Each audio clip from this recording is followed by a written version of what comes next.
Bienvenue sur la chaîne mapsyenligne-chez-moi.fr, je suis Émilie, je suis psychologue et je vous retrouve dans ce nouveau podcast consacré à une réflexion autour de la différence entre expliquer par les faits et comprendre et accuser, juger et acculer.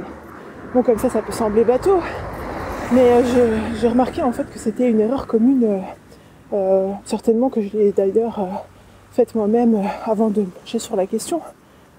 Une erreur commune chez les gens qui m'entourent, dans ma patientèle, etc. Donc, je vais vous donner un exemple concret. Tout à chacun est amené dans le déni ou dans l'élaboration, à un moment donné de sa vie, de se questionner sur ses parents.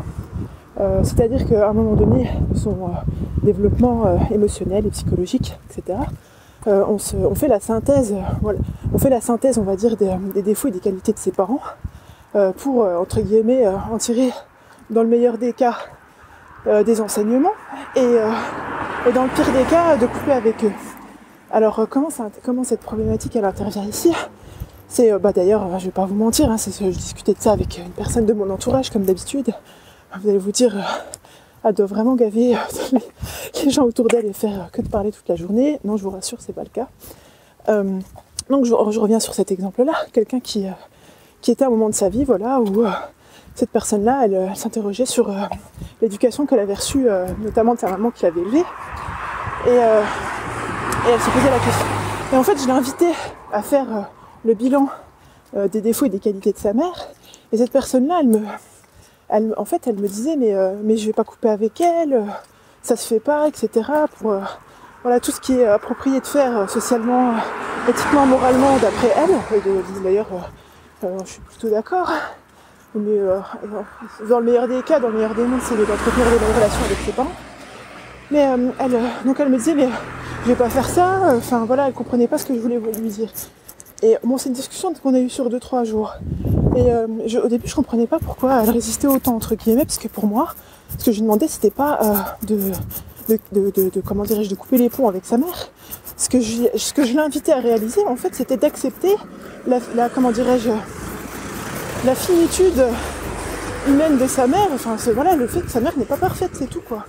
Et que ça n'engendre pas de mauvais sentiments, mais juste d'accepter les choses telles qu'elles sont. C'est pour pouvoir dépasser en fait cet idéal, ces attentes qu'on éprouve souvent auprès d'un parent.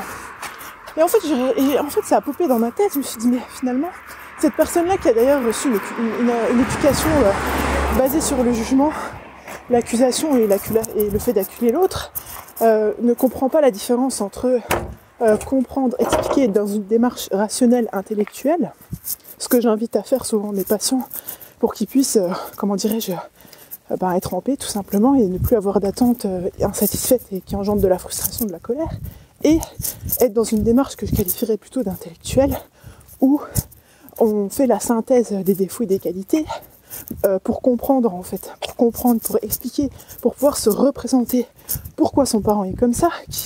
C'est un processus d'ailleurs qui amène généralement à de la compassion, à de l'empathie, si ce n'est le cas à une demande de réparation, ou pas. Enfin bref, ça peut...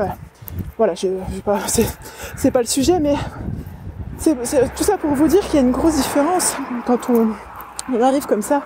De toute façon, j'ai envie de vous dire, c'est même une différence qui transparaît même dans les relations. C'est-à-dire que parfois, en fait, on a l'impression de bien communiquer.